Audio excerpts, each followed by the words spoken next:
Terima kasih Tuhan buat segala kebaikan-Mu di dalam kehidupan kami. Tak pernah kami akan berhenti memuji dan menyembah Engkau Tuhan. Karena karya ajaib yang Engkau sudah nyatakan di dalam kehidupan kami. Di setiap musim hidup yang kami jalani, Engkau tetap setia. Ketika kami berlari meninggalkan Engkau, Engkau tetap mencari kami dan menemukan kami kembali. Ketika kami hidup mengabaikan Engkau ya Tuhan, Engkau tetap memperhatikan kami, melakukan lebih daripada apa yang kami bisa doakan dan pikirkan. Terima kasih Tuhan buat karya terbesar di dalam kehidupan kami. Karena Yesus Tuhan kami sudah rela meninggalkan surga yang mulia datang ke dalam dunia yang penuh dengan dosa. Untuk merengkuh hidup kami yang sebenarnya tidak layak di hadapan Engkau ya Tuhan. Namun Engkau mati menebus kami manusia yang berdosa. Engkau bangkit mengalahkan kuasa dosa dan sengat maut. Engkau naik ke surga mencurahkan Roh Kudus dan kami tinggal bersama dengan Engkau selama-lamanya. Bukan karena kami kuat pegang Engkau ya Tuhan, tapi tangan-Mu yang kuat yang selalu menggenggam kami dan tidak pernah tinggalkan kami. Ya Tuhan, hari ini, siang ini Tuhan, kami bawa hidup kami sekali lagi kepada Engkau. Berfirmanlah ya Tuhan, bersabdalah, bentuklah hidup kami seperti yang Engkau inginkan melalui kebenaran kitab suci. Hamba-Mu yang sangat terbatas memohon anugerah Tuhan untuk boleh menopang dia, boleh menyampaikan isi hati-Mu sesuai dengan kebenaran firman-Mu ya Tuhan. Dan Allah Roh Kudus yang kami percaya ya Tuhan hadir di tempat ini walaupun kami tidak bisa melihat-Mu. Bekerjalah ya Tuhan melampaui kata-kata hamba-Mu. Mampukanlah kami ya Allah Roh Kudus untuk mengerti firman dan mampukanlah kami untuk melakukan apa yang kami mengerti. Segala puji, hormat dan kemuliaan hanya bagi Dikau di tempat yang maha tinggi. Demi Kristus Tuhan, Gembala yang baik, Juru Selamat kami yang hidup. Tuhan, kami yang kami percaya, kami sudah berdoa dan memohon. Amin, amin. Silakan duduk Bapak Ibu dan saudara sekalian. Shalom buat kita semua.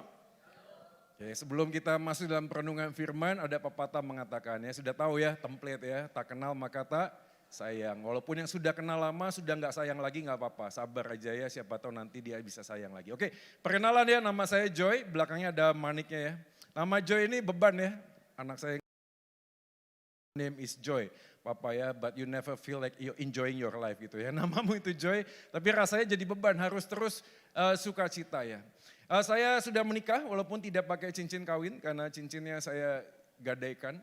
Karena dolar naik, enggak ya, enggak suka pakai cincin ya. Sudah menikah, istri saya satu saja, saya punya anak 3.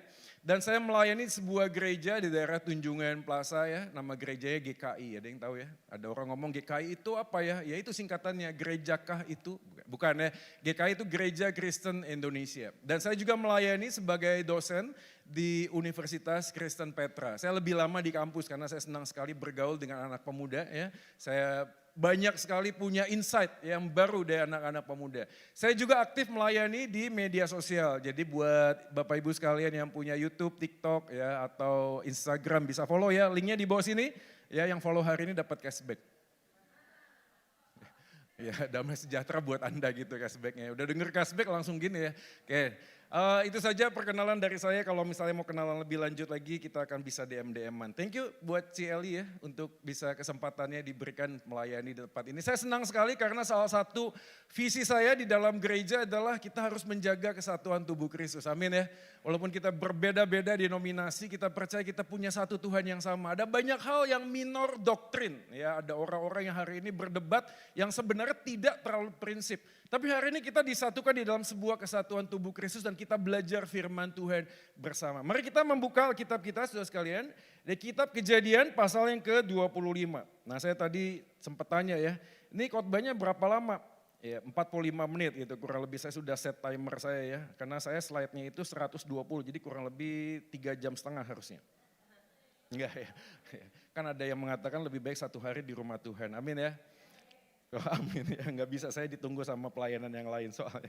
Kejadian 25 ayat 19, kita akan membaca ayat Kejadian 25 ayat 19 sampai dengan ayatnya ke-26 saja ya, kita akan baca ya.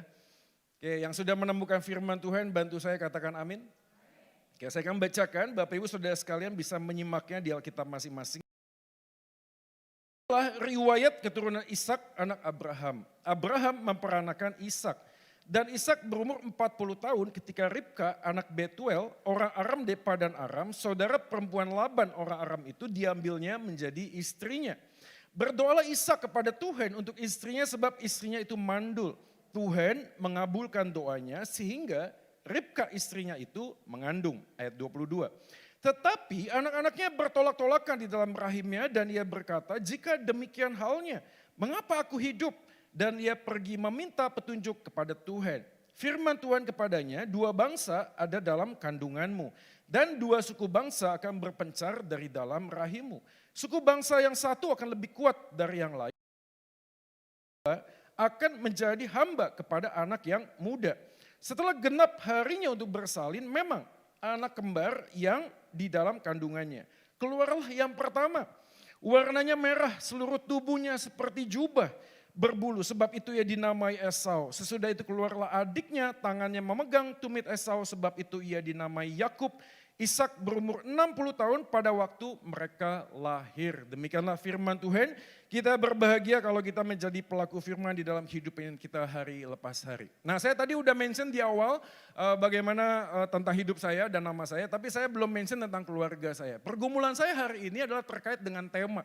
Tema kita lah Gospel in Life, Injil di dalam kehidupan. Dan kita tahu apa itu Injil, right? Injil adalah kabar baik. Apa kabar baiknya? Karena kita tahu kabar buruknya. Apa itu kabar buruknya? Karena semua manusia sudah berdosa. Kita tidak mampu melakukan semua perbuatan baik untuk bisa diterima oleh Tuhan. Dalam arti kata lain, Alkitab mengatakan celakalah kita yang hari ini bergumul dengan dosa-dosa kita dan kedagingan kita. Tapi syukur kepada Allah, kata Paulus dalam Roma pasal 7. Apa itu? Kasih karunia Tuhan dinyatakan kepada aku dan engkau.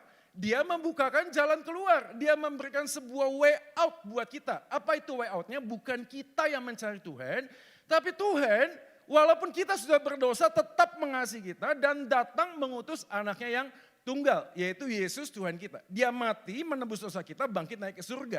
Itu adalah Injil. Nah, waktu kita ngomong tentang Injil, ini dia menjadi problemnya. Karena kita sulit sekali untuk bisa menyamakan atau memikirkan dengan jelas apa bedanya orang Kristen dengan murid Yesus. Karena ada banyak orang hari ini Kristen tapi tanpa Kristus. Dia hidup bersama dengan ritual agama, bahkan sejak kecil, sejak bayi hidup dalam keluarga Kristen, tapi tidak memiliki Kristus. Dan pergumulan saya pada waktu saya hadir dalam sebuah gereja, di sebuah keluarga yang betul-betul Kristen. Mama saya itu majelis gereja, tahu majelis ya? Manusia, jelmaan. Ya jangan disebut, bahaya ya. Pokoknya majelis sebuah gereja. Papa saya itu setiap kali jadi panitia pembangunan gereja. Bahkan menurut koko saya di Bandung, karena saya lahir dan besar di Bandung. Koko saya di Bandung itu gereja hari ini ada foto papa saya besar sekali. Tapi saya ngerti, saya introspeksi. Pada waktu saya hidup dalam keluarga Kristen, kita hidup dengan semua ritual kekristenan.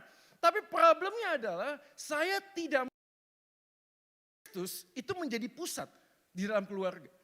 Maka pada waktu saya jatuh dalam sebuah pergaulan yang tidak baik, lalu kecanduan narkotika masuk panti rehabilitasi, menjadi sebuah gambaran buat saya. Buat apa saya jadi orang Kristen? Toh kalau hidupnya bisa tidak lebih baik dari orang lain.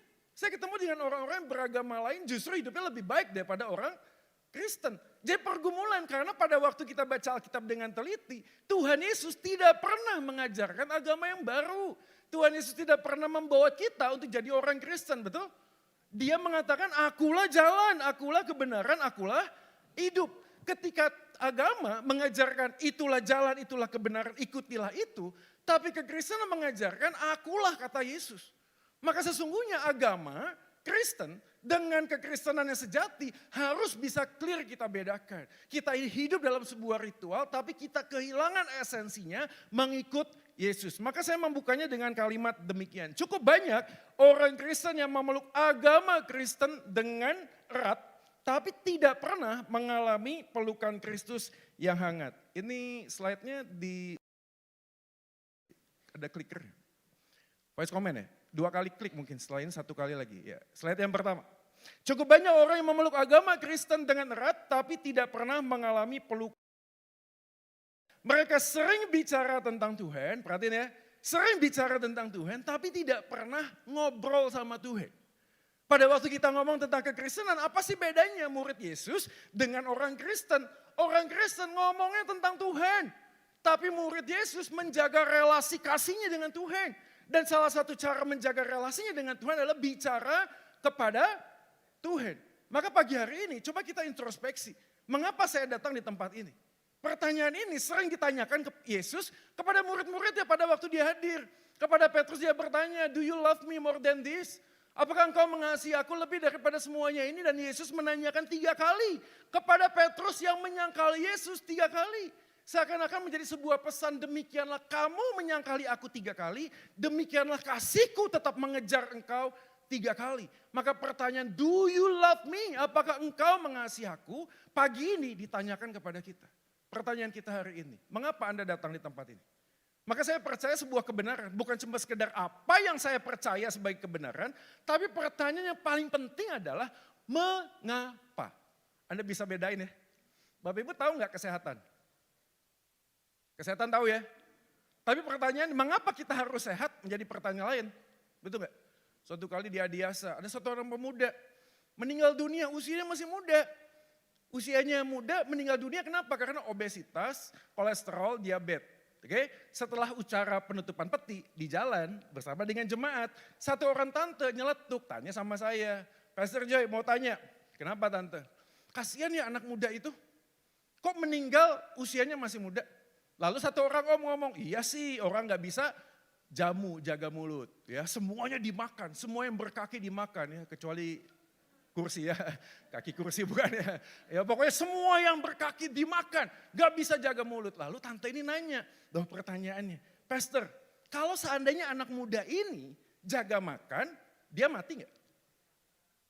Ayo, coba pikirkan. Ini ada anak muda meninggal dunia. Kenapa meninggal dunia? Karena obesitas, kolesterol tinggi, diabetes tinggi, lalu kemudian meninggal dunia. Pertanyaan, ada gak orang yang hari ini jaga makan, olahraga, lalu matinya tetap muda? Ada. Kalau gitu ngapain jaga makan? Amin? Amin. Ini harus dipanggil Cileli nanti harus dipanggil. Ya, ngapain jaga makan? Nih dengerin ya, suatu kali saya ketemu dengan seorang om di NTT, umurnya 70 tahun. Dia ngobrol sama saya sambil ngerokok. Terus saya ngomong, om kok ngerokok? Gini. Pak Pendeta gak usah ngomong-ngomong tentang rokok. Saya belum ngomong apapun ya, tiba-tiba dia ngomongin, pasti Pak Pendeta ngomong merokok itu dosa ya. Gini loh saya mau kasih tahu, saya ngerokok sejak SD. Usia saya 70 tahun. Teman saya gak pernah ngerokok, 50 tahun dia mati. Enggak pertanyaan. Apakah dengan kalimat itu lalu mengatakan, ya sudah gak apa-apa merokok saja, begitu? Perhatiin ya. Pertanyaan saya awal adalah apa dan mengapa. Kita tahu nggak apa itu kesehatan? Tahu. Tapi mengapa kita harus sehat? Beda. Ada banyak orang hari ini itu jaga makan, olahraga supaya panjang umur. Salah. Umur itu di tangannya Tuhan. Anda mau jaga makan apa segala macam kalau Tuhan ngomong balik nggak? Balik tetap pulang. Tapi kita jaga makan, kita olahraga kenapa? Karena Yesus sudah mati menebusku. Dia tidak hanya menebus tubuhku, rohku, jiwaku, tapi seluruh kehidupanku. Amin. Jadi waktu aku belajar mengasihi Yesus, salah satu caranya apa? Kalau makan ngajak-ngajak saya gitu loh. Jangan semua dimakan, repot. Suatu kali ada gitu juga persekutuan usia lanjut, tahu ya? Emak-emak, opa-opa gitu ya. Setelah selesai khotbah saya duduk, satu orang oma datang, Pak Joy tolong punya waktu, iya doakan saya. Kenapa oma? Ini lo cekot-cekot ya, ini lo sakit. Oke, kenapa? Kolesterolnya tinggi. Oke, kita doain ya. Tuhan tolonglah, walaupun tubuh jasmani merosot, tubuh batiniah kami semakin diperbaharui. Amin ya. Setelah selesai doa, dia lagi apa? Ngambil makanan. Bapak Ibu tahu apa yang diisi piringnya? Waduh, udang, koloke, sioba, wah semuanya. Begitu lihat saya, terus saya bilang, Oma tadi barusan doa kolesterolnya tinggi. Kok makannya begitu? Anda tahu jawabannya? Sudah dikuduskan dalam nama Yesus. Kan gak gitu. Ya begitu, itu beda gitu loh. Makanya waktu kita ngomong tentang orang Kristen sama murid Yesus, ngomong tentang Tuhan gampang om. Gampang, semua bisa ngomong tentang Tuhan. Tapi mengapa kita harus percaya kepada Yesus? Penting. Kenapa? Karena apa yang kita percaya mengubah hidupku. Katakan amin sudah. Coba lihat kiri kanannya. Lihat, katakan Yesus mengubah hidupmu.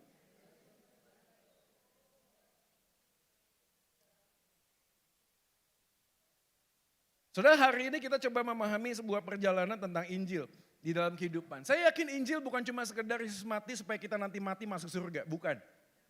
Yesus mati menebus dosa kita, betul. Dia memberikan sebuah tempat di surga kelak ketika kita meninggal dunia. Yes. Tapi pada saat yang sama kita harus tahu hidup kekal itu bukan nanti.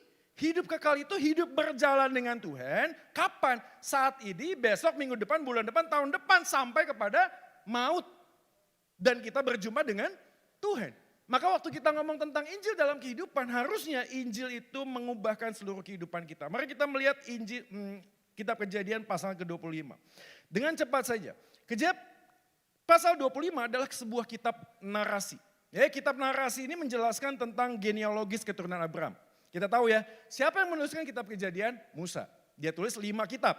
Salah satunya kitab Kejadian. Waktu kita membaca pasal ke-25, menarik sekali. Karena sebelum ini penghujung, di tengah-tengah, seakan-akan Musa itu membuat sebuah gambaran kesimpulan sementara. Di next slide. Di gambaran ini kita melihat pasal 25 ayat 1, kalau Anda memperhatikan, itu seperti orang tuh datang ke dispenduk, tahu gak sih?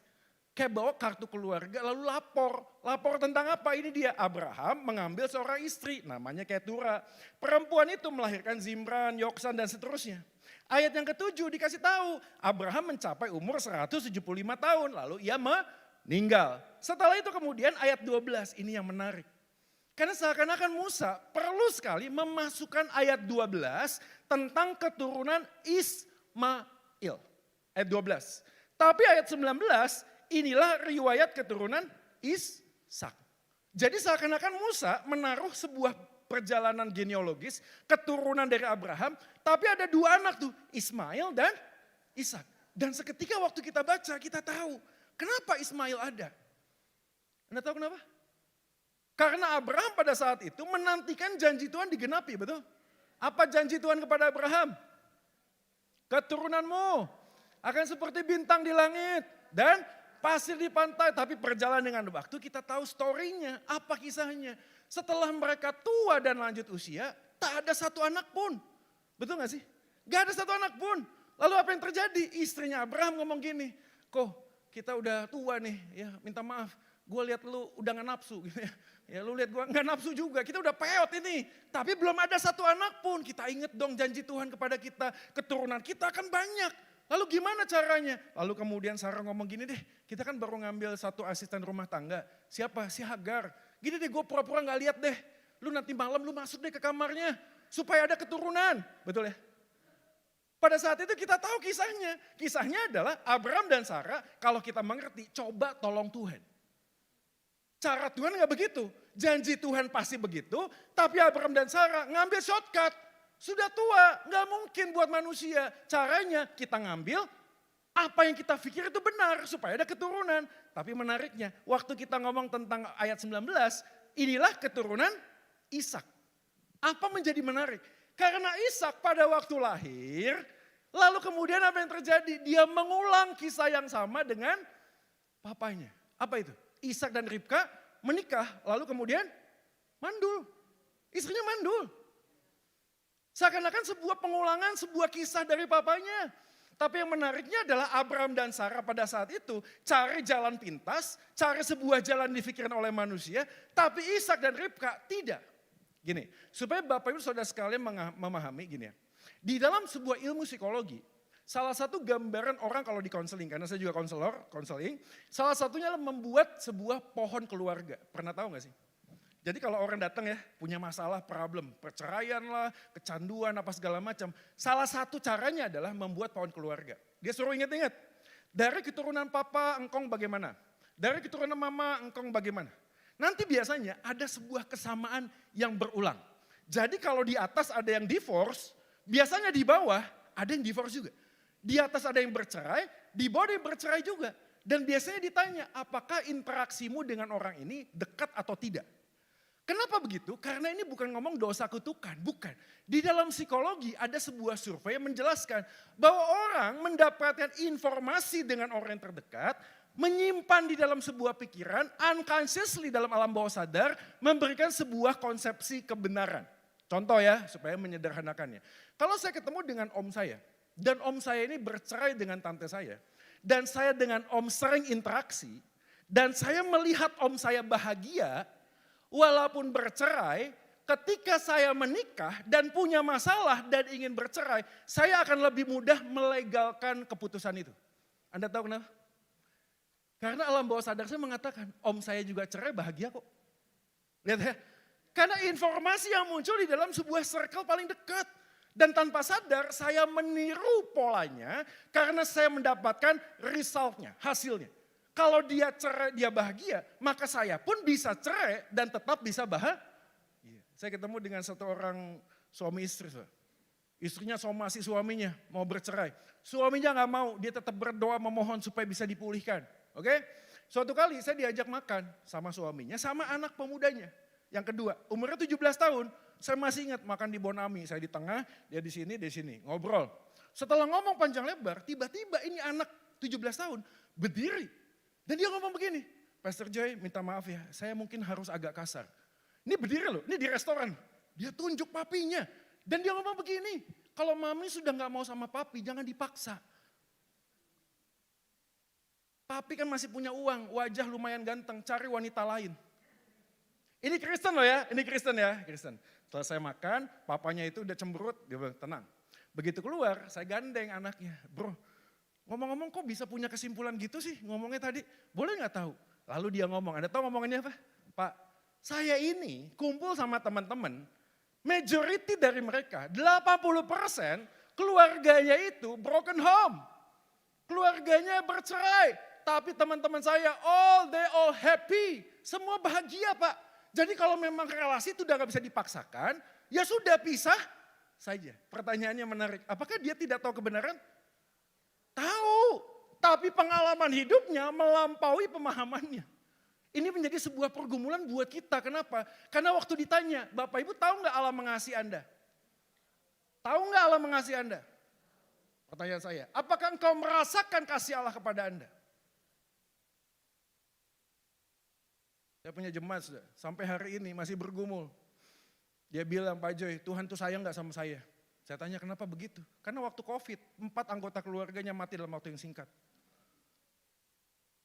Sudah tahu Tuhan itu mengasihi, dengan mengalami kasih Tuhan, beda sudah. Maka selalu banyak pertanyaan. Kalau 5 orang datang kepada seorang pendeta, 4 disembuhkan, 1 tidak disembuhkan, kita berpikir berarti Tuhan lebih sayang yang 4. Yang 1 tidak sayang. Maka waktu dalam pergumulan kita bergumul dengan apa? Dengan kisah ini. Kenapa? Karena Ishak dan Ribka memutuskan untuk tidak melakukan seperti yang papanya lakukan. Coba kita perhatikan baik-baik apa yang kita bisa pelajari dari kisah ini. Yang pertama sudah. Ishak berumur 40 tahun di next slide ketika Ribka anak Betuel orang Aram diambil menjadi istrinya. 21. Ishak kemudian berdoa kepada Tuhan sebab istrinya itu mandul. Dan kita tahu waktu kita baca dijawab sama Tuhan doanya.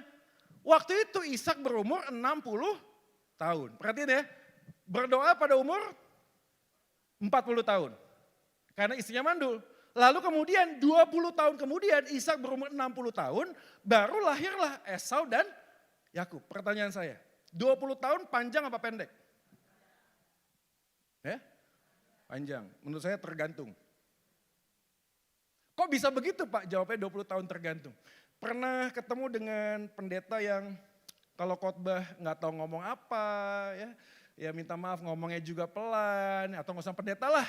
Pernah di sekolah nggak sih ketemu dengan guru? Saya pernah tuh, ada satu orang dosen di kampus.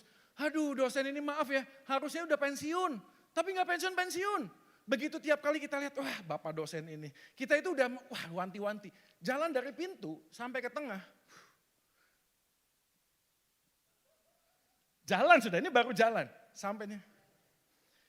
Anak-anak, mari buka. Teman saya,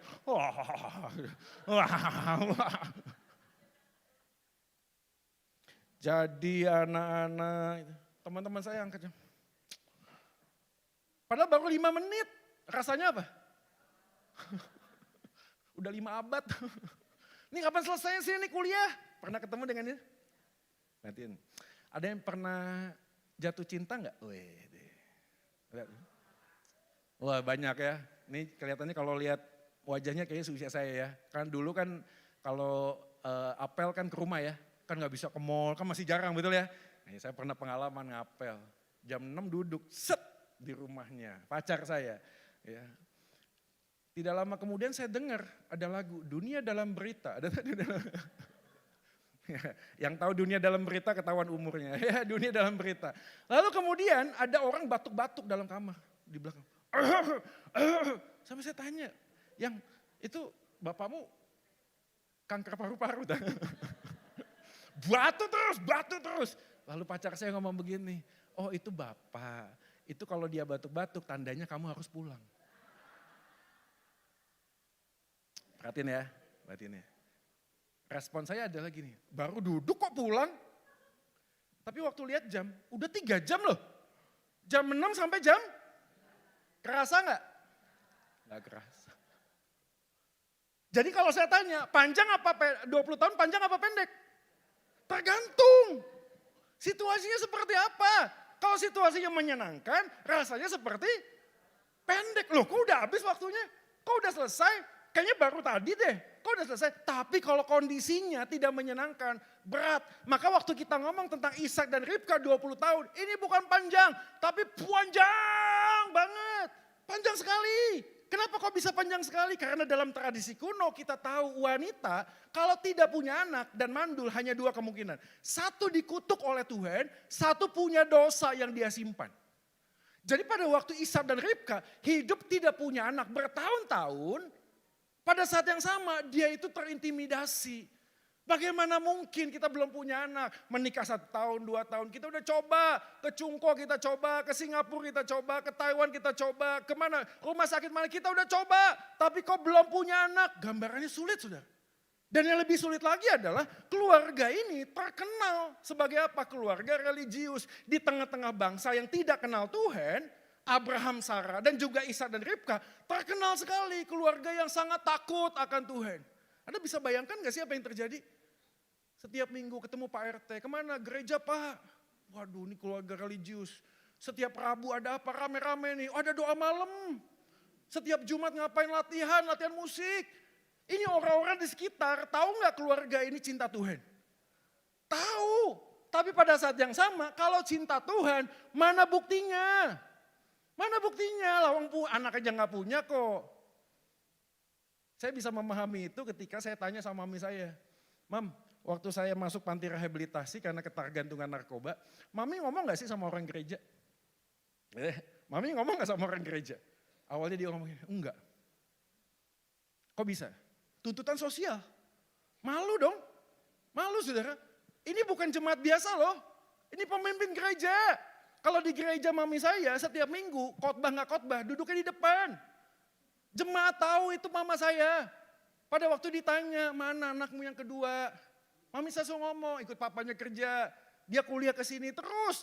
Sampai suatu kali dia ngomong saya nggak tahan. Saya harus ngomong butuh bantuan doa. Lalu dia ngomong dalam sebuah perkumpulan wanita nggak banyak. Ini dia problemnya. Pada waktu ngomong pokok doa gak lama kemudian jadi bahan gibah. Ya, tapi di sini nggak ada, amin ya. Ya. Ini cuma di gereja saya aja ya, di sini nggak ada ya. Kalau ada harus bertobat. Gara-gara itu Awin ngomong, saya tanya Mam, akhirnya apa? Ada yang ngomongin. So ngomongannya apa? Itu loh, katanya anak majelis.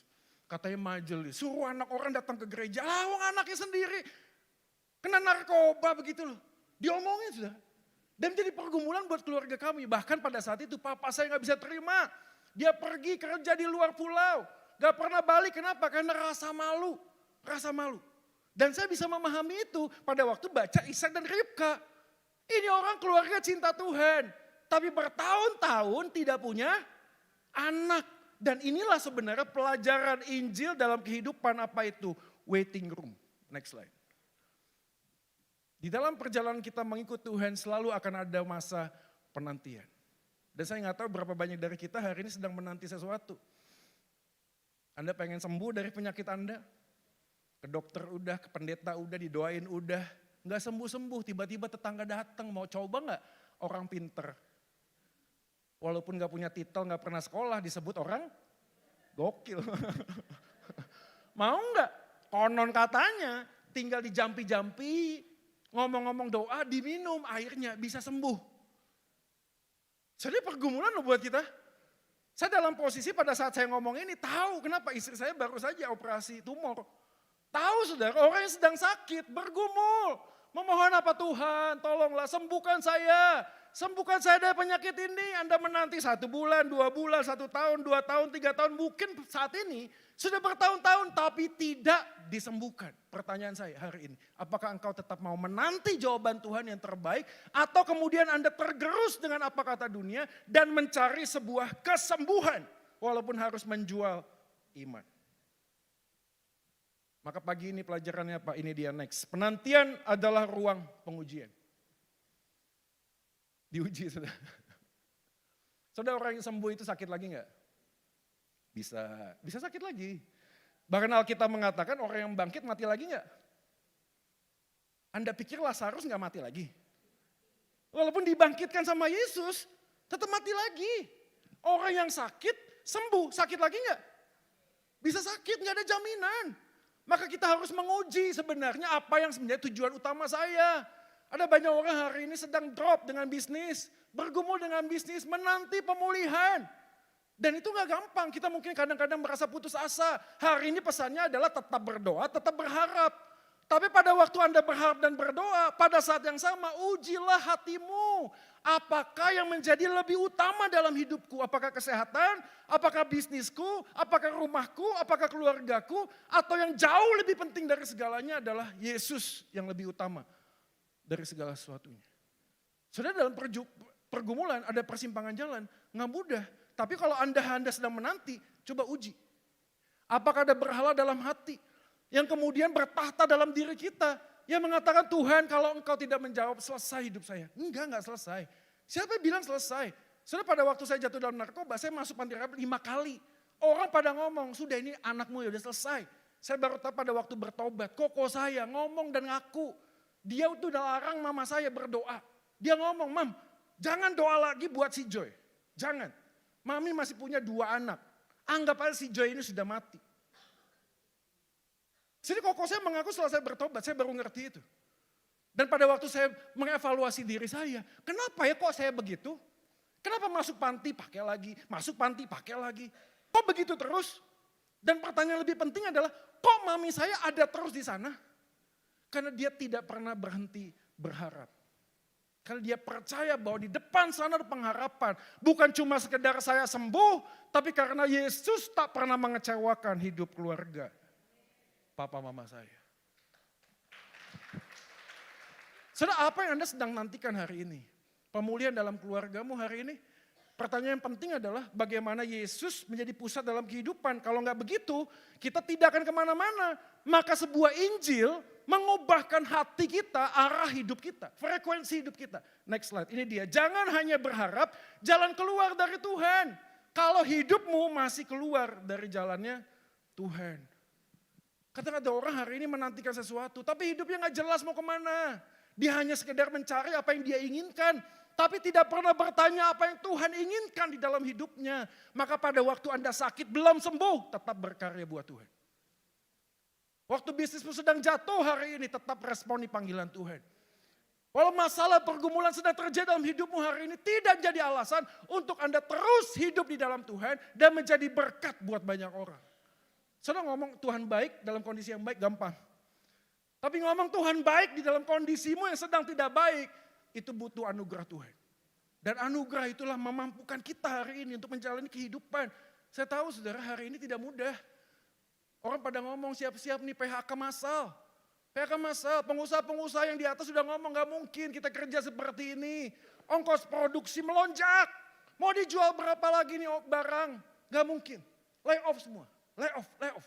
Dan ini dalam pergumulan kita dipanggil menguji hati. Tuhan, aku ingin tetap di jalanmu ya Tuhan. Walaupun mungkin jalan keluar itu belum datang di dalam hidup Anda.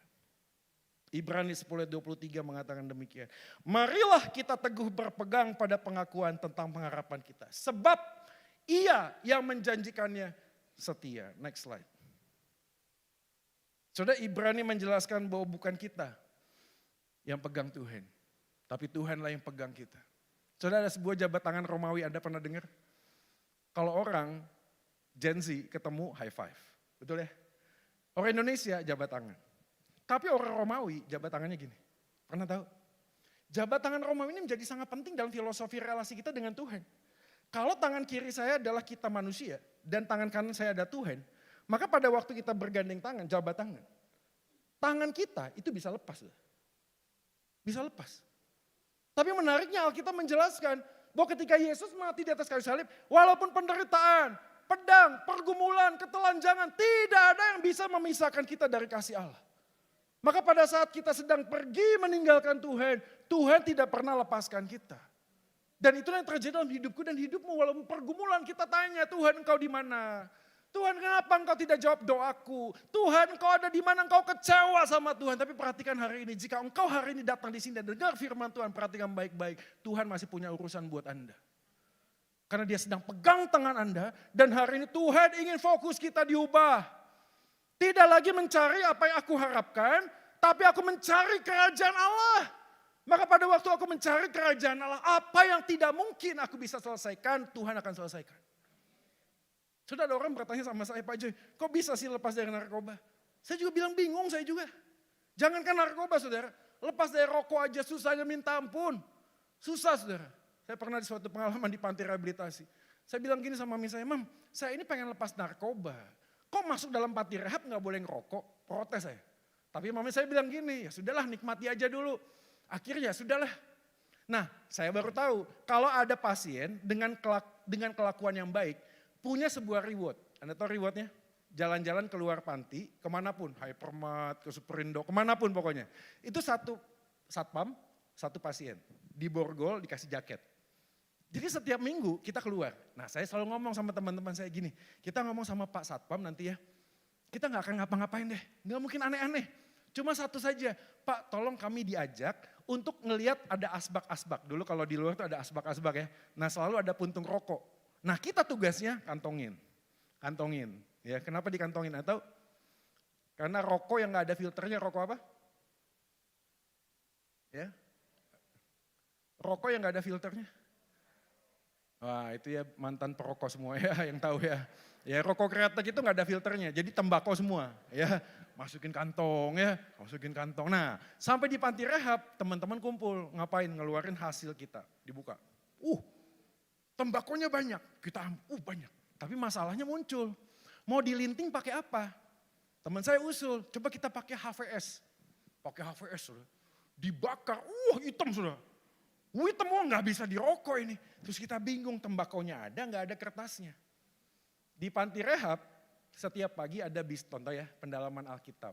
Jadi kita berduduk berkeliling, semuanya pegang Alkitab. Lu pegang Alkitabnya nggak gini ya, Alkitab kertas ya, pegang. Teman saya dari seberang.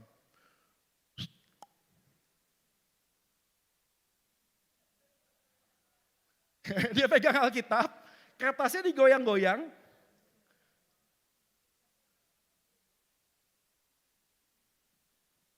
Selesai biston, kumpullah kami di sebuah kamar. Rapat emergency. Maksudmu apa? Ini loh kertasnya, tipis. Kayak papir ini loh. Maksudnya apa? Untuk rokok. Saya langsung, enggak. Ya sejahat-jahatnya saya nggak mau masuk neraka ya, nggak mau. Udah, nggak mau, lu aja. Teman sebelah ngomong gini, ada ide. Kita coba cek dulu, ini Alkitab ternyata di belakang peta perjalanan. Betul ya? Teman saya tanya, kamu mau ke perjalanan ke Yerusalem enggak? Enggak. Kamu? Enggak. Kamu? Enggak. Ya udah, berarti kita mulai dari paling belakang, peta perjalanan. Oke, gini deh, semua dosa tanggung sama-sama ya. Kalau masuk neraka, semua masuk neraka ya. Anda tahu apa yang kita lakukan? Kita sobek. Buat apa? Ngerokok. Pertanyaan setelah itu selesai? Enggak. Setelah peta perjalanan apa? Kamus, betul ya? Ada yang perlu kamus? Enggak perlu, oke. Sampai suatu kali, satu Alkitab habis. Habis enggak? Saking dari awal begitu, tengah-tengah. Ayo sebelum kita merokok dengarkan firman Tuhan dari Mazmur. Ya oke, bertobat semuanya, bertobat ya. Oke ya kita rokok, wah bagian. Saya ini mikir, jangankan lepas narkoba. mau selesaiin rokok aja susah minta ampun. Bahkan dengan segala macam cara saya harus berusaha berjuang. Untuk apa? Kecanduan. Dan kita berpikir, saya berpikir pada waktu itu. Kalau memang Tuhan mau pengen saya selesai, selesai. Tapi hari ini saya ada di sini Om. Saya gak mati Om.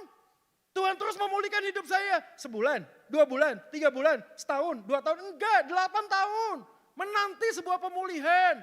Maka setiap kali saya khotbah, mama saya dengar saya khotbah, dia gak bisa ngomong. Dia cuma segugun, cuma begitu doang. Cuma bisa peluk saya terus bilang, aku gak pernah nyangka. Gak pernah. Saya bilang, Mam, jangankan mami. Saya aja gak pernah nyangka saya bisa begini. Gak pernah nyangka saudara. Dan ada banyak orang hari ini bergumul. Dengan apa? Keterikatan, kecanduan, pergumulan, tekanan, masalah, penderitaan. Yang membuat Anda sulit melihat Tuhan. Tapi hari ini diberikan kabar baik apa itu? Tuhan setia. Kalau Tuhan setia, dia pegang tanganmu. Bukan engkau pegang Tuhan, bukan. Tapi tangan Tuhan yang kuat pegang engkau. Kemanapun engkau pergi, engkau tidak akan hilang. Dia selalu pelihara. Tapi hari ini dalam masa penantian, ubah order hidup kita. Coba ubah. Ini poin yang kedua yang menjadi perenungan kita yang terakhir. Ayat 23. Firman Tuhan kepadanya, 2 bangsa ada dalam kandunganmu. 2 suku bangsa akan berpencar. Nih ya. Anak yang tua, di next slide please. Anak yang tua akan menjadi hamba kepada anak yang muda. Anda tahu ya anak yang tua siapa? Esau. Esau ini kerjanya apa? Berburu. Anda kalau lihat Instagramnya Esau, keren. Ya, setiap hari nge-gym. Di selfie, ya di mana nge-gym, badannya bagus. Berburu dia. Coba lihat Instagramnya Yakub. Dia ngapain? Dia buat apa? Ini loh, ibu-ibu hari ini kita akan memasak tempe, ini ya, orak-arik, itu loh. Yakub kerjanya itu. Ya walaupun saya tahu ada juga chef yang badannya bagus, ada. Tapi pada saat itu kalau kita melihat bagaimana mungkin Yakub akan menjadi tuan dan Esau jadi hamba. Karena orang yang satu pandai berburu. Secara profil manusia berpikir lebih bagus Esau jadi pemimpin, betul gak? Lebih cocok nih Esau. Tapi kalaupun yang dipilih adalah Yakub, pertanyaannya menarik. Kenapa enggak Yakub jadi anak pertama? Coba lihat. Betul gak sih? Kan Tuhan pilihnya Yakub.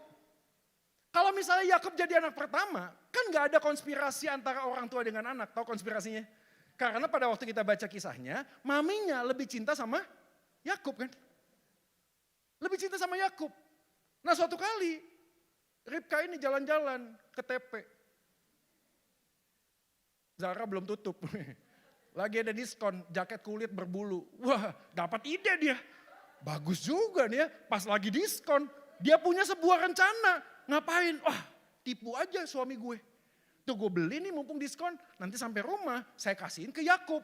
Suruh apa? Yakub ngomong sama papanya, kan gitu ceritanya. Ditanya, nah kamu siapa? Kamu ini berat-beratin suara. Esau pi gitu. Esau pi. Nanti dipegang, oh iya ini Esau. Lalu kemudian ada doa hak kesulungan, betul gak sih? Nah pertanyaannya, kalau memang Tuhan mau pilih Yakub yang menjadi pemimpin, kenapa kok Yakub jadi anak kedua? Betul gak sih? Jadi anak pertama aja, kalau jadi anak pertama selesai semua masalah. Gak perlu ada konspirasi, jalannya mulus. Tapi ini dia, cara kita berpikir tentang sebuah peristiwa dengan cara Tuhan sangat berbeda. Bagaikan langit dan bumi rancangan kita dengan rancangan Tuhan. Maka di dalam perjalanan ada yang namanya next slide. Ruang penerimaan. Sudah hari ini ada orang yang hidup hari ini ya. Tapi hidupnya dibayang-bayangi masa lalu. Anda tahu kenapa? Karena dia selalu berpikir seandainya dulu saya gak ketemu sama laki ini dan nikah sama dia. Hidup gue bakal lebih bahagia. Ada loh. Seandainya saya gak bisnis sama dia. Bisnis saya hari ini akan lebih baik. Kalau enggak gue gak akan ketipu. Seandainya papa mama saya nggak berpisah, hidup saya akan lebih bahagia.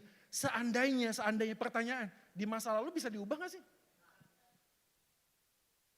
Saya waktu SMA kehilangan gambar diri. Karena sejak SD, SMP, SMA, saya dimasukin dalam sebuah sekolah di Bandung, sekolah Katolik. Waktu itu di Bandung, maaf ya, rasisme itu tinggi sekali. Jadi saya masuk bukan cuma karena nilai. Tapi karena sekolah itu punya kuota, harus yang namanya pribumi. Itu maksudnya, dulu ada keturunan, ada pribumi. Maka saya masuk sama satu orang tuh Marcel Siaan, tahu ya Marcel Siaan, penyanyi itu ya. Ya, yang lagunya jangan pulang, jangan kembali, jangan datang lagi. Ya, oke, nggak apa-apa ya. Di sini kan kita nyanyi puji-pujian aja ya, nggak usah lagu sekuler nggak penting. Oke. Pokoknya Marcel Siaan, orang Batak juga. Satu. Setiap kali yang tidak menyenangkan adalah kalau ada sesi foto bersama. Jokesnya teman saya selalu sama. Si Joy mana si Joy? Joy jangan lupa ya tunjukin gigi lu supaya lu kelihatan. Nangkap maksudnya? Yang lain skin tone-nya putih. Gua doang yang hitam, yang putih cuma gigi. Maka jokesnya tunjukin gigi lu ya supaya lu ada. Semua ketawa, gua sakit hati. Dan gue bergumul. Anda tahu bergumulnya? Kenapa gue lahir kulit gue hitam? Pernah gak sih ada orang yang hari ini bergumul dengan kondisi badan? Kita gak usah debat tentang operasi plastik ya. Saya posisinya adalah kita ngomong tentang motivasi. Kita gak bahas itu. Karena ada banyak orang yang kecelakaan operasi plastik juga. Bukan masalah itu. Tapi masalahnya adalah ada orang hari ini gak bisa berdamai dengan dirinya. Bertanya dan menyesal dengan masa lalu. Kenapa laki ini, kenapa bisnis ini, kenapa pilihan ini, kenapa. Dan kita gak bisa ganti. Ada banyak hal yang kita bisa pilih, kita bisa rubah. Tapi banyak hal juga kita gak bisa pilih, gak bisa rubah. Kita lahir di keluarga mana gak bisa milih bro. Gak bisa. Bertumbuh dengan keluarga yang mana gak bisa milih. Ada orang hari ini selalu menghakimi dirinya sendiri. Coba kalau bapak sama ibu saya kaya. Saya hari ini gak akan jadi miskin. Coba kalau bapak ibu saya begini. Coba kalau begini. Coba. Terus begitu saudara. Kita sulit sekali menerima apa yang Tuhan inginkan. Perhatian Timothy Keller dalam sebuah bukunya mengatakan demikian. Next slide. Sin is not simply doing the bad things. Dosa bukan hanya sekedar melanggar. Melakukan yang salah. Tapi orientasi hidupnya itu tidak lagi fokus kepada Tuhan. Sehingga orang tidak fokus kepada Tuhan, akhirnya orientasi pada diri. Dan orang-orang seperti ini terus akan bergumul dan sulit untuk move on di dalam dirinya. Kenapa? Karena selalu menyalahkan. Menyalahkan semua peristiwa, menyalahkan orang lain, menyalahkan keputusan. Tidak bisa berdamai dengan dirinya sendiri. Saya tahu saudara.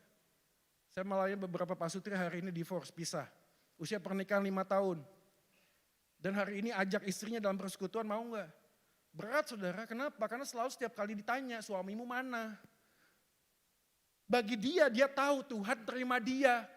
Tapi kita sadar orang-orang di sekitar tidak mudah menerima saya. Betul gak sih?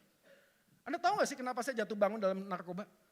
Karena waktu saya terus sudah selesai dalam satu panti, keluar jadi orang lebih baik. Orang tetap ngecap saya sampah. Jadi kalau orang terus ngecap saya sampah, saya berpikir buat apa jadi baik, kok tetap manusia tidak pernah terima saya. Nah ini menjadi penting, kenapa? Waktu kita ngomong tentang penerimaan Tuhan harus jauh lebih penting daripada penerimaan manusia. Dan saya berharga bukan apa kata orang kepada saya, tapi apa kata Tuhan kepada saya.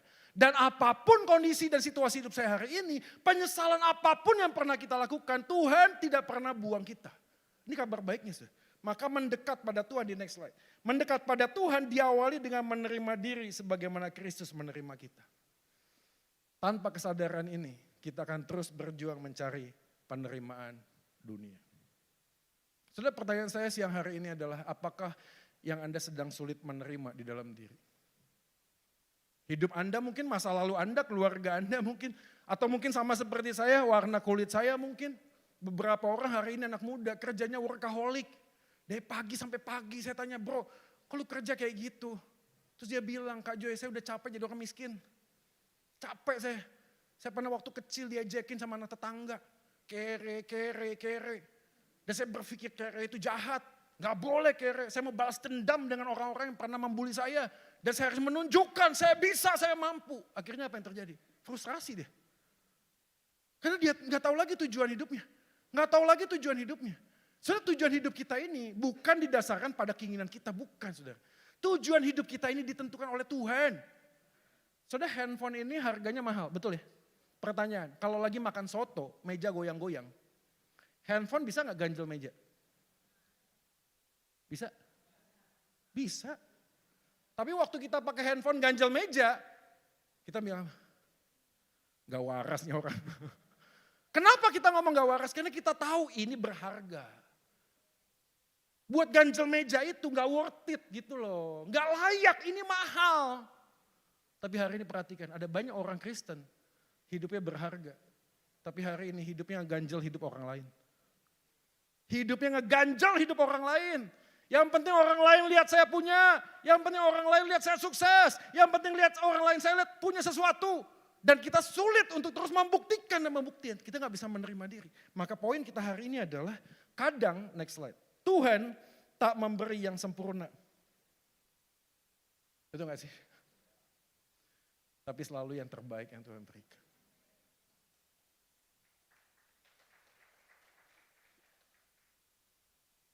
Saya gak pernah mimpi berdiri seperti ini. Gak pernah mimpi. Kalau saya evaluasi, saya pengen nangis. Saya keluarga saya, aduh rumah saya itu kosong saudara. Anda tahu kenapa? Garage sale. Orang udah kayak pecandu ya. Semua kelar lah. Nyuri iya, nyolong iya, jual apapun. Magic jar mami saya jual sama nasi-nasinya masih panas. Saya jual. Tuh gelas-gelas jual semua kosong. Rumah saya kosong. Adik saya nunjuk saya nih, penghancur keluarga nih. Orang lihat nih gak ada harapan nih keluarga nih. Gak ada harapan. Udah hopeless lah. Tapi hari ini saya ada di sini. Saya belajar untuk menerima masa lalu saya. Kenapa? Karena dalam masa lalu pun yang buruk Tuhan hadir di sana. Karena Tuhan izinkan itu membentuk hari ini pribadi menjadi lebih baik. Untuk apa? Untuk ngasih tahu di situasimu yang sangat sulit dan buruk sekalipun Tuhan ada di sana. Dan hari ini tinggalkan masa lalumu, lihatlah masa depanmu. Jadikanlah apa yang Tuhan izinkan terjadi menjadi kesaksian. Makanya saya selalu ngomong sama teman-teman anak pemuda kalau di depan saya. Bro lu punya masalah kan? Gue doa suatu kali bro. Suatu kali ya Tuhan akan izinkan lu duduk di tempat saya. Dia bingung maksudnya gimana Pak Joy? Karena dulu gue pernah duduk di tempat lu. Maksudnya apa? Saya ini orang yang membutuhkan pertolongan. Saya datang sama pendeta. Right? Saya ngomong Tuhan tolong saya. Hari ini saya ada di sini, ada orang Tuhan izinkan duduk di depan saya. Untuk apa? Karena kesaksian masa lalu Tuhan tolong saya. Saya kasih tahu sama lu bro, kalau Tuhan tolong saya di masa lalu, Tuhan yang sama tolong kamu hari ini. Saudara masa lalumu hari ini buruk, Tuhan hadir di sana. Supaya apa? Hari ini engkau bicara tentang Tuhan yang baik di masa lalumu yang buruk dengan punya kekuatan. Karena hidupmu dipulihkan, hidupmu diberkati. Tuhan yang setia menolong Anda untuk hari ini ngomong tentang Tuhan yang baik di masa lalu yang buruk. Maka jangan putus harapan, ada harapan di masa depan. Kenapa? Karena Tuhan setia dan Dia tidak pernah tinggalkan aku dan engkau. Mari kita berdoa. Bapa di dalam surga, terima kasih. Karena hari ini kami belajar dua hal. Yang pertama adalah menanti. Menanti waktu Tuhan kadang-kadang membuat kami bisa putus asa dan lelah. Tapi Tuhan tidak pernah menyerah kepada kami. Tuhan tidak pernah lelah kepada kami. Tuhan terus menolong kami untuk hari ini kami ada sebagaimana kami ada. Dan menolong kami untuk tidak lepas pengharapan. Dan lihat masa depan kami selalu indah. Karena Tuhan sudah memberi yang terbaik yaitu hidupmu bagi kami. Kami juga belajar hari ini untuk menerima. Menerima masa lalu kami mungkin. Menerima diri kami. Hari ini kami ingin berdamai ya Tuhan dengan masa lalu kami. Ada orang yang pernah melukai kami di masa lalu. Hari ini Tuhan ajarkan kami untuk mengampuni mereka yang pernah melukai hati kami. Dan hari ini kami ingin memutuskan untuk mengampuni dia yang ada di masa lalu. Hari ini mungkin ada orang yang pernah ditipu orang lain. Sehingga hari ini bisnisnya berantakan. Harusnya saat itu, hari ini akan lebih baik kalau gak ketemu dengan orang itu. Tapi apapun itu kami tidak bisa kembali di masa lalu. Kami hanya bisa belajar menerima. Dan belajar menerima bukan hanya sekedar menerima situasinya. Tapi menerima kebaikan Tuhan yang mengizinkan hal itu terjadi. Karena pasti ada yang lebih baik untuk kami di masa depan. Karena di dalam kamusmu tidak ada kata yang tidak yang terbaik yang kau berikan kepada kami. Kalau Bapa di dunia saja selalu memberi yang terbaik buat anaknya. Apalagi Bapa di surga. Tuhan hari ini kami membawa hidup kami kepada Engkau. Bapak Ibu Saudara sekalian, adakah di antara kita hari ini yang sedang menanti sesuatu? Menanti sesuatu. Menanti pemulihan mungkin, menanti kesembuhan. Menantikan sesuatu yang mungkin tak bisa terkatakan dengan bahasa manusia. engkau simpan, engkau pendam. Karena engkau malu kalau ngomong. Tapi hari ini Tuhan mendengar, Tuhan memberi telinganya. Datang pada Yesus. Dan katakan, Tuhan, aku tidak mau menyerah karena engkau tidak pernah menyerah kepada kami. Aku akan tetap berserah, tapi tetap menanti yang terbaik. Pemulihan dari Tuhan. Tapi di masa-masa penantian kami ingin menguji hati dan mengatakan, Yesus, engkau yang jauh lebih indah dari segalanya. Engkau jauh lebih indah dari kesembuhan kami. Engkau jauh lebih indah dari kesuksesan kami. Engkau jauh lebih indah dari segalanya dalam dunia ini. Dan hari ini aku ingin mengejar hadirat-Mu lebih daripada apa yang dunia tawarkan. Jikalau ada di antara kita hari ini yang mau belajar menerima keberadaan-Mu. Dan mengatakan, Tuhan, let's go Tuhan, kita move on. Kita pandang masa depan kita yuk. Jadikan masa lalu yang kelam menjadi berita kesaksian. Untuk mengatakan Yesus tetap baik di masa laluku. Dan kalaupun aku berdoa gunung tidak beranjak, aku tetap percaya Engkau punya kuasa. Dan hari ini itulah yang kami pegang. Jika ada yang berkata, Tuhan tolong saya untuk menanti, atau Tuhan tolong saya untuk menerima keberadaan diri, silakan taruh tangan kanan Anda di dada Anda, saya akan berdoa. Puji Tuhan, puji Tuhan, puji Tuhan. Bapa di dalam surga, kami bawa hidup kami yang sederhana, yang terbatas, yang najis dan kotor ini kehadirat-Mu yang kudus ya Tuhan. Karena kami percaya kasih-Mu yang ajaib tidak pernah menolak kami. Yang datang memohon pertolongan. Memohon tangan-Mu pegang tangan kami. Maka hari ini ya Tuhan, kami taruh tangan kami di dada kami. Seraya mengatakan Engkau yang terbaik dan terindah. Injil-Mu yang membebaskan kami. Menjadi bagian kami yang tidak pernah tergantikan oleh apapun. Dan hari ini hamba berdoa secara khusus. Buat saudara-saudara yang hari ini sedang menantikan pemulihan. Dari sakit penyakit dalam keluarga, hamba berdoa memohon Tuhan. Teguhkanlah hati mereka untuk tetap bersandar. Dan kami percaya rancangan-Mu yang terbaik selalu Engkau nyatakan. Karena waktu yang terbaik ada di dalam tangan-Mu ya Tuhan. Dan hamba berdoa untuk kami hari ini. Yang mungkin bergumul untuk mengampuni orang yang pernah melakukan kesalahan di masa lalu. Atau mungkin bergumul dengan kesalahan yang kami lakukan di masa lalu. Tuhan tolonglah. Karena Engkau sudah mengampuni dosa kami. Merah akan menjadi putih seperti salju. Terima kasih Tuhan, ini doa kami. Silakan turunkan tangan. Bapa di dalam surga, di akhir doa ini Engkau berkati PD Victory. Sehingga ada banyak orang yang dijangkau. Dan melihat kebaikan Tuhan. Tidak hanya sekedar dengan persekutuan yang ada, tapi setiap pribadi yang datang ke tempat ini. Kami yakin Engkau bukan mencari berapa banyak orang, tapi berapa dalam orang mau mengenal cinta kasih Tuhan. Berkati Cieli dan semua tim pengurus yang ada. Pimpin ya Tuhan langkah perjalanan mereka. Apa yang mereka tabur tidak akan pernah sia-sia. Karena kerajaan Allah yang mereka kejar, nama Tuhan yang dimuliakan. Demi nama Yesus Tuhan kami berdoa dan memohon. Amin.